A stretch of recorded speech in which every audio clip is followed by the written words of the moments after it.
मत्ती अध्याय 8।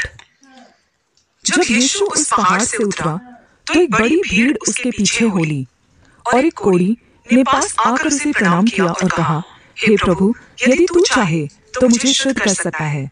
यीशु ने हाथ बढ़ाकर उसे छुआ और कहा, मैं चाहता हूँ, तू शुद्ध हो जा। और वह तुरंत कोढ़ से शुद्ध हो गया। यीशु ने उससे कहा, देख, किसी से न कहना, परंतु जाकर अपने आप को याजक को दिखा, और जो चढ़ावा मूसा ने ठहराया है उसे चढ़ा, ताकि उनके लिए गवाही हो। और जब वह कफरनहूम में आया तो एक सूबेदार ने उसके पास आकर उससे विनती की, हे प्रभु, मेरा सेवक घर में लकवे का मारा बहुत दुखी पड़ा है। उसने उससे कहा, मैं आकर उसे चंगा करूंगा। सूबेदार ने उत्तर दिया, हे प्रभु, मैं इस योग्य नहीं कि तू मेरी छत के तले आए, पर केवल मुंह से कह दे तो मेरा सेवक चंगा हो जाएगा, क्योंकि मैं भी पराधीन मनुष्य हूँ और सिपाही मेरे हाथ में है। और जब एक से कहता हूँ जा तो वह जाता है, और दूसरे को कि आ तो वह आता है, और अपने दास से कहता हूँ कि यह कर तो वह करता है। यह सुनकर यीशु ने अचंभा किया, और जो उसके पीछे आ रहे थे उनसे कहा, मैं तुमसे सच कहता हूँ कि मैंने इस्राएल में भी ऐसा विश्वास नहीं पाया। और मैं तुमसे कहता हूँ कि बहुत सारे पूर्व और पश्चिम से आकर अब्राहम और इसहाक और याकूब के साथ स्वर्ग के राज्य में बैठेंगे, परंतु राज्य के संतान बाहर अंधकार में डाल दिए जाएंगे। वहां रोना और दांतों का पीसना होगा। और यीशु ने सूबेदार से कहा, जा, जैसा तेरा विश्वास है वैसा ही तेरे लिए हो। और उसका सेवक उसी समय चंगा हो गया। और यीशु ने पतरस के घर में आकर उसकी सास को तेज बुखार में पड़ा देखा।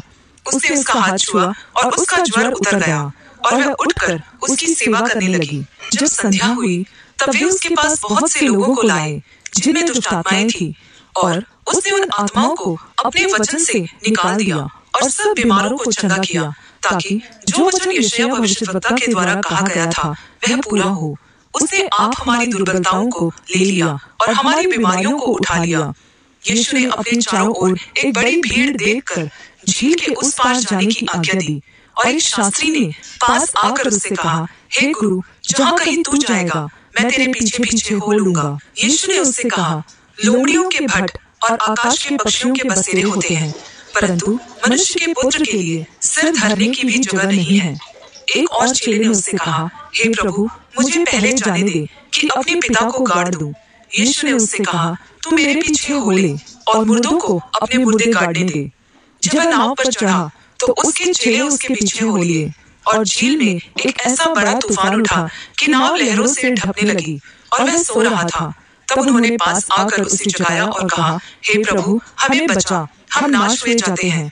उसने उनसे कहा, हे अल्पविश्वासियों, क्यों डरते हो? तब उसने उठकर आंधी और पानी को डांटा, और सब शांत हो गया। और लोग अचंभा करके कहने लगे, यह कैसा मनुष्य है कि आंधी और पानी भी उसकी आज्ञा मानते हैं।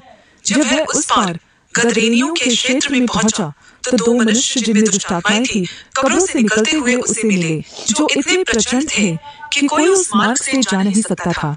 और उन्होंने चिल्लाकर कहा, हे परमेश्वर के पुत्र, हमारा तुझसे क्या काम? क्या तू समय से पहले हमें दुख देने यहाँ आया है? उनसे कुछ दूर बहुत से सूअरों का झुंड चल रहा था। दुष्ट आत्माओं ने उससे यह कहकर विनती की, यदि तू हमें निकालता है तो सूअरों के झुंड में भेज दे। उसने उनसे कहा, जाओ।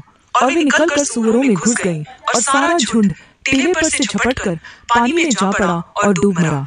और चरवाहे भागे और नगर में जाकर ये सब बातें और जिनमें दुष्ट आत्माएं थी उनका सारा हाल कह सुनाया। और सारे नगर के लोग यीशु से भेंट करने को निकल आए और उसे देखकर विनती की कि हमारे क्षेत्र से बाहर निकल जा।